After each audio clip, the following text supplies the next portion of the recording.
Olá, o nosso estudo, então, ele se baseará no texto de Êxodo capítulo 20, verso 13, que diz: não matarás.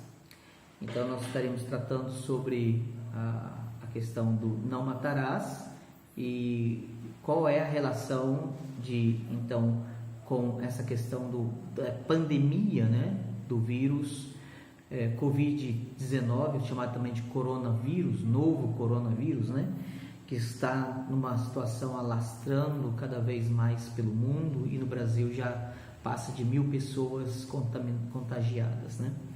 Bom, nós estaremos abordando da seguinte forma: nós avaliaremos então como que é o entendimento do sexto mandamento sobre a questão do não matarás, qual é a relação então do sexto mandamento com a nossa submissão às autoridades, para que a nossa contribuição legítima, né, ou dentro da lei, possa também, dentro desse contexto em que há uma coordenação, há uma orientação do governo federal, estadual e municipal, e como que o legítimo exercício deles, da autoridade, e a nossa obediência devida, né, por causa do quinto mandamento, também contribui para minimizar ou pelo menos controlar a questão da proliferação do coronavírus.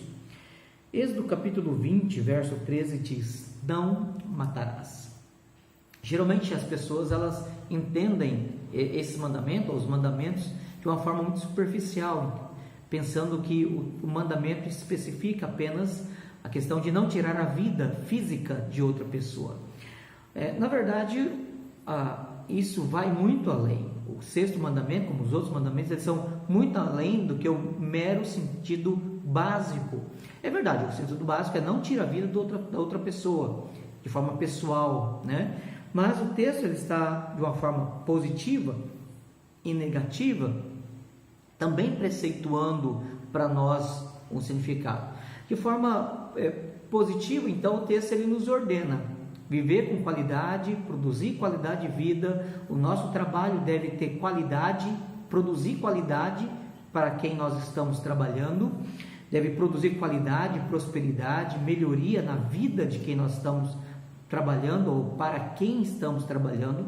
E também vem um aspecto negativo: nós não podemos fazer nada que prejudique, que furte, que roube, que danifique, que não supra, que não corresponda à qualidade que alguém precisa para poder viver bem, né?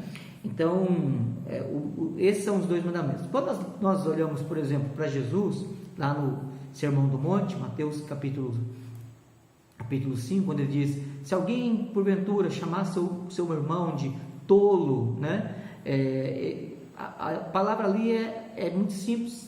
É a palavra raká, e Jesus usa outra palavra que é moré, que é a ideia de tolo, de estúpido, de incapaz mentalmente.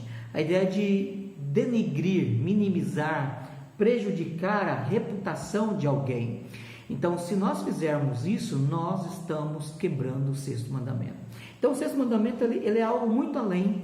Ele não é algo que você precisa tirar a vida biologicamente. O fato de você irar de forma persistir na ira contra alguém, criar inimizade, animosidade, raiz de amargura, isso já é quebra do sexto mandamento. O fato de você não trabalhar com qualidade, não produzir com qualidade, por exemplo, um dentista que faz um serviço mal feito na boca de alguém, no dente de alguém, um trabalhador encanador que faz um serviço mal feito, que dá vazamento, um eletricista que faz um serviço mal feito e a fiação superaquece e causa maior consumo, né? Então, assim, qualquer pessoa, um professor que não ensina devidamente com a competência necessária para que ele possa educar, instruir, capacitar os seus alunos, e ele então prejudica o futuro desses alunos. Um político que, ao roubar, ele não somente comete corrupção, desvio de verba, mas ele também tira a oportunidade de milhares de estudantes, ele tira a oportunidade de milhares de pessoas terem acesso à saúde de boa qualidade, ele tira a equipação da segurança em poder servir melhor e assistir melhor a população com segurança. Então, toda vez que um profissional, que alguém, ele faz algo que prejudica, na verdade ele está quebrando o sexto mandamento, por uma questão muito simples. O sexto mandamento significa que nós devemos produzir qualidade de vida para que as pessoas vivam melhor e vivam de forma próspera e saudável, como também eu não posso fazer nada que venha prejudicá-las na sua qualidade de vida. Então, esse é o princípio do sexto mandamento: não matarás. Os nossos pais da Assembleia de Westminster, aqui são os padrões de fé de Westminster, no Catecismo Maior, entre as perguntas 134 a 136, nós temos assim: pergunta 134, qual é o sexto mandamento? O sexto mandamento é: não matarás. Pergunta 135, quais são os deveres exigidos no sexto mandamento? Resposta: os deveres exigidos no sexto mandamento são todo o cuidado e todos os esforços legítimos para preservar a nossa vida e a de outros, a existência, todos os pensamentos e propósitos, com o controle de todas as paixões e a evitação de todas as ocasiões, tentações e práticas que tendem a tirar injustamente a vida de alguém, por meio de justa defesa dela contra a violência, por paciência em suportar a mão de Deus, sossego de espírito, alegria de coração, uso sóbrio da comida, da bebida, de remédios, do sono, do trabalho e dos recreios, por pensamentos caridosos, amor, compaixão, mansidão, benignidade, bondade, comportamento e palavras pacíficas, brandas e corteses, a longanimidade, prontidão para se reconciliar, suportando pacientemente e perdoando as injúrias, dando bem por mal, confortando e socorrendo os aflitos e protegendo e defendendo os inocentes. Bom, isso aqui é no aspecto positivo, ou aquilo que nós devemos fazer. A pergunta 136 aborda o aspecto negativo, que diz assim: quais são os pecados proibidos no sexto mandamento? Resposta: os pecados proibidos no sexto mandamento são tirar a nossa vida ou a de outrem, exceto no caso de justiça pública, ou seja, pena de morte, a guerra legítima ou defesa necessária, ou que é chamado de legítima defesa, como se diz atualmente. Então, essas coisas aqui, elas são situações em que tirar a vida de alguém é permitido, ou seja, é permitido tirar no caso de justiça pública ou pena de morte, de guerra legítima, né, ou defesa pessoal. Nesses três casos, o sexto mandamento ele não proíbe matar. Mas em que sentido que nós devemos então cuidar? Aí diz: nós não podemos, é proibido a negligência ou a retirada dos meios legítimos ou necessários para a preservação da vida. Ou seja, se alguém negligenciar ou deixar de fazer ou retirar tudo aquilo que for legítimo e necessário para preservar a vida, medicamentos, equipamento de saúde, né? Cirurgias e assim por diante, cercas de proteção, alarmes, né? Placas sinalizadoras de perigo e assim por diante. O que mais é proibido? A raiva pecaminosa, o ódio, a inveja, o desejo de vingança, todas as paixões excessivas e os cuidados demasiados, o uso imoderado de comida, bebida, trabalho e recreios, as palavras provocadoras, a opressão, a contenda, os espancamentos, os ferimentos e tudo que tende à destruição da vida de alguém. Então nós temos aqui o que é proibido no sexto mandamento, e antes vimos o que foi determinado ou preceituado de forma positiva no sexto mandamento. Bom, o texto ele começa lá na pergunta 135 dizendo assim: os deveres exigidos do sexto mandamento são todo cuidado e todos os esforços legítimos para preservar a nossa vida e a de outros. Aqui que nós temos então uma aplicação quanto à atual situação de pandemia. Se você então tem orientação de usar máscara, de lavar as mãos, de evitar ambientes onde há aglomeração ou numeroso ajuntamento de pessoas, porque isso propicia, isso facilita o contágio coletivo, o que é um risco muito grande. E nós temos então a declaração de que esses são esforços legítimos, ou são esforços de acordo com a lei, de acordo com as autoridades legais, de acordo com aqueles que são nossos pais civis, vamos dizer assim, né? O Catecismo Maior, ele trata também a respeito do que é o quinto mandamento. Presta atenção, o quinto mandamento ele se refere não só aos pais biológicos, mas também aos pais espirituais e aos pais de autoridade civil, ou seja, o governo civil. Na pergunta 127 diz assim: qual é a honra que os inferiores devem aos superiores? Então nós, enquanto submissos às autoridades, e lembrando que toda autoridade, segundo 1 Coríntios 13, é autoridade instituída por Deus, nós devemos, segundo a pergunta 127, nós devemos a honra que os inferiores devem aos superiores, é toda a devida reverência em coração, em palavras e em procedimento, a oração e ações de graças por eles, a imitação das suas virtudes e graças, a pronta obediência aos seus mandamentos e conselhos legítimos.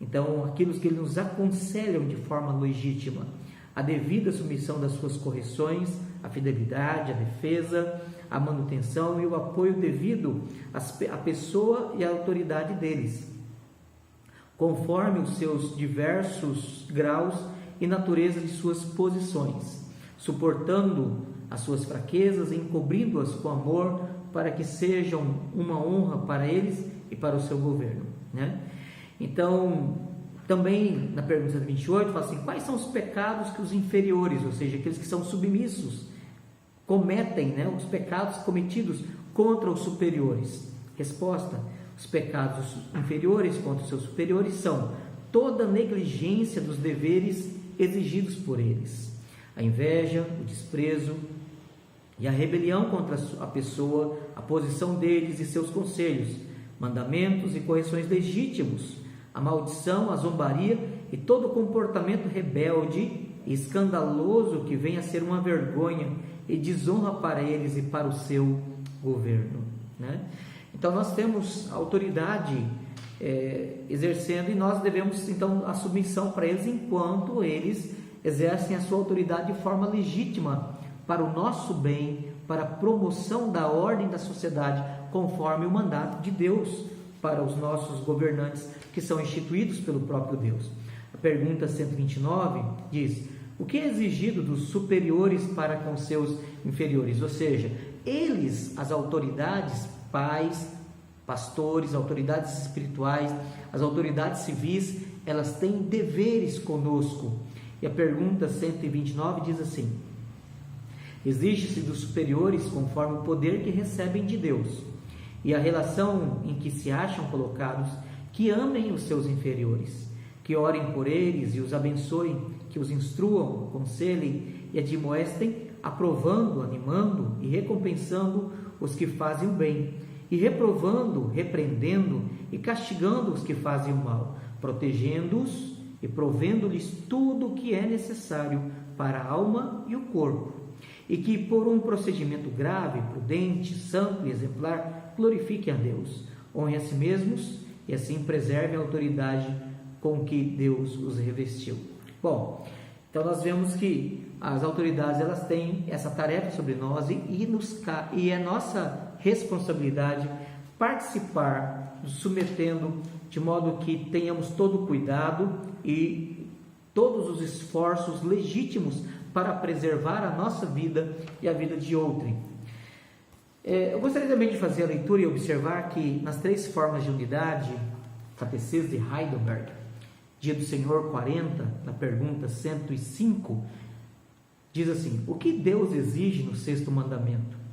Resposta: que eu não devo, por mim mesmo ou através de outros, desonrar, odiar, injuriar ou matar o meu próximo por pensamentos, palavras ou gestos.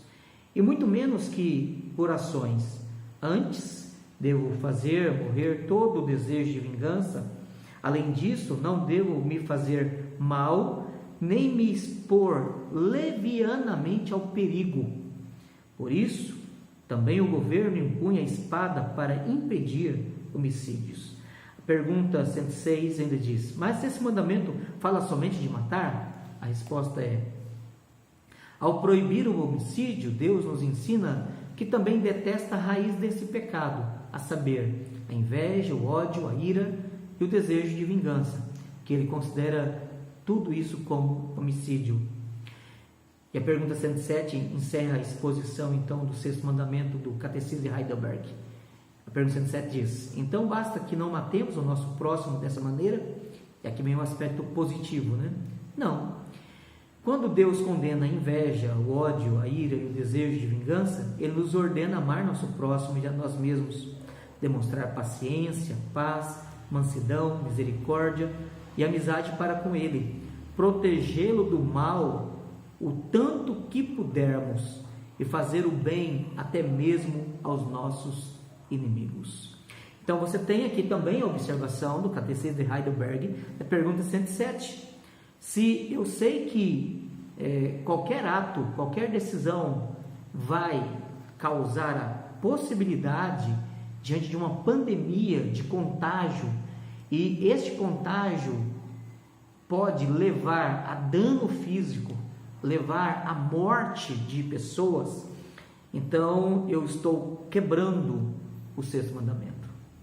A pergunta 107 ainda diz: eu devo então protegê-lo do mal, tanto que pudermos, e fazer o bem até mesmo aos nossos inimigos.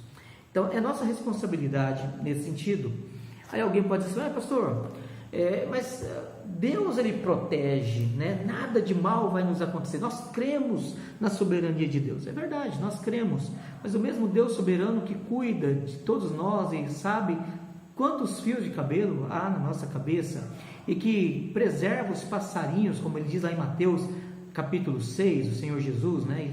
Que não andeis ansiosos de coisa alguma, porque nós temos o exemplo dos lírios do campo e dos pardaizinhos, que o Senhor cuida, né? E Ele sustenta, é verdade, mas nós devemos lembrar que Deus nos deu os meios ordinários ou comuns. Como que nós obtemos o sustento? Pelo trabalho. Como que nós preservamos a nossa saúde? Comendo bem, corretamente, suficientemente, não ingerindo, tanto quanto possível, comida ruim, né? Que possa nos causar dano, comendo excessivamente, evitando comer excessivamente doce, gordura ou qualquer coisa que possa causar dano ao nosso corpo. Então é assim que eu vou promover minha saúde. Então eu preciso lembrar que eu preciso tomar todo o cuidado, porque não é o fato de Deus ser soberano que Ele então vai cuidar de todas as minhas irresponsabilidades. Pelo contrário, a responsabilidade humana, ela não anula a soberania de Deus, e a soberania de Deus não anula a responsabilidade humana. Nós precisamos entender que essas duas coisas elas andam conjugadas, elas são coordenadas pelo próprio Deus, de modo que a responsabilidade do que nós fazemos vai ser cobrado de nós. A Bíblia fala sobre não tentar a Deus. Então nós devemos lembrar que de fato é possível que uma pessoa, ela confiando na soberania de Deus, ela possa pecar contra Deus. Em que sentido?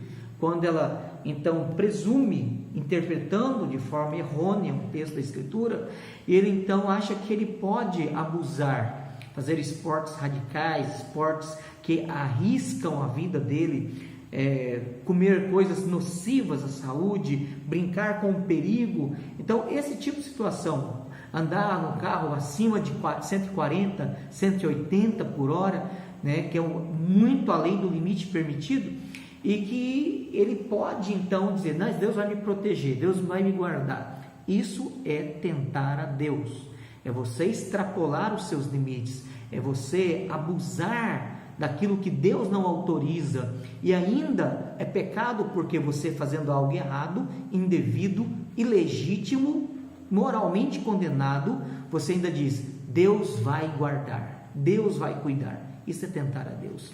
Isso aconteceu quando o Senhor Jesus, colocado por Satanás sobre o pináculo, e Satanás disse: salta daqui, porque a teu respeito está escrito: dará ordem aos teus anjos, e também está escrito: em pedra alguma tropeçarás. Ali Satanás estava exigindo de Jesus um ato de fé, né? um ato de crer na palavra, mas observe bem, na distorção interpretativa da palavra conforme apresentada por Satanás. E o Senhor Jesus olha para Satanás e diz: não tentarás o Senhor teu Deus. Nós precisamos lembrar que quando nós cremos na soberania de Deus, isso não significa que nós estamos então autorizados a fazer loucuras. Não, nós devemos cuidar e andar retamente, de forma prudente, de forma legítima, de forma honesta, ordeira, dedicada, de forma a exercer as nossas responsabilidades e competências, e não usando desse argumento para fazer coisas perigosas. Mas alguém pode dizer: mas isso não seria falta de fé? Não, é pela fé que inclusive eu tenho a prudência, é pela fé que eu tomo cuidado, é pela fé que eu obedeço às autoridades, é pela fé que eu procuro viver os meus limites, porque a Bíblia me ordena estas coisas, e eu creio nestas coisas ordenadas pela Bíblia. Então não é falta de fé. Alguém ainda pode dizer: mas esse coronavírus, esse negócio, como a gente já ouviu por aí de algumas igrejas evangélicas, é coisa do diabo, e se nós então deixarmos de sair, deixarmos de reunir, deixarmos de cultuar a Deus, nós estaremos perdendo a batalha para o diabo, e nós devemos nos reunir e adorar a Deus, né? Especialmente a turminha aí do movimento Batalha Espiritual. Eu quero só dizer um negócio para você: não seja tolo. Essa heresia já tem feito muito estrago no testemunho do Evangelho. Eu não gostaria que ele fizesse estrago na saúde da vida e nas famílias de igrejas que pensam e concordam com essa loucura chamada batalha espiritual, movimento de batalha espiritual. Porque durante a Segunda Guerra Mundial, bombas caíram em todas as cidades, e elas caíram sobre igrejas também. Crentes são assassinados, crentes são assaltados, você encontra crentes que são estuprados, e a providência de Deus pode usar o mal para provar, como ele fez com Jó. Então não seja tolo de expor-se ao perigo, não seja tolo com raciocínio de heresia, expondo-se ao perigo, expondo os seus irmãos em Cristo ao perigo com um raciocínio errado. As doenças estão sob o controle de Deus. As doenças são uma forma de juízo temporal de Deus para nos quebrantar, para nos humilhar, para mostrar a nossa impotência, a nossa fraqueza, para nos levar a nos dobrar diante dele, para clamar o seu nome, para que nesses dias e tempos difíceis como esse, nós nos dediquemos à oração, ao jejum, à invocação do santo nome dele, a reconhecer que somente ele é o Senhor, a reconhecer que somente ele é o dono de todas as coisas, que dele vem todas as coisas. O diabo não tem atuação, o diabo não tem poder sobre essas coisas, é Deus, o Senhor, sobre todas as coisas. Então nós precisamos lembrar que podemos nos tornar assassinos sem nunca dar um tiro em alguém ou uma facada, simplesmente participando no contágio, na proliferação, de forma irresponsável, quer seja porque talvez eu estou minimizando o perigo do coronavírus, talvez seja porque por uma crença bíblica errada, distorcida, como Satanás distorceu para tentar a Jesus. Talvez você também seja tentado a querer mostrar uma super fé, ser um super crente, e você está se expondo, você está tentando a Deus. A minha palavra para você é que você possa usar esses dias para orar, para você ler a sua Bíblia, ler boa literatura, ler os nossos catecismos, estudá-los, memorizá-los, gastar um tempo estudando, conversando em família, colocando em ordem as coisas em casa, consertando aqueles pequenos probleminhas em casa que você tem para consertar, desde a pia, torneira, banheiro e tubulação, e consertar as coisas também nos relacionamentos familiares. Que Deus te abençoe, que você possa sentir saudade de reunir-se com os nossos irmãos, e quando chegar esse tempo será um momento de muita alegria, porque estarmos privados, estarmos impedidos de nos reunir é algo terrível. Salmo 133 diz: quão bom e agradável é viver unidos os irmãos. A gente sente saudade, a gente sente vontade de estar junto, de cantar junto, de adorar junto, de ouvir a palavra de Deus junto. Mas agora é prudência, agora é um dever legítimo e necessário para promover o bem, a saúde, a segurança nossa e dos nossos vizinhos, dos nossos parentes, do próximo, que nós evitemos qualquer possibilidade de contágio. Deus nos abençoe, Deus guarde você e que Deus possa abençoá-lo em todo momento. Em nome de Jesus, amém.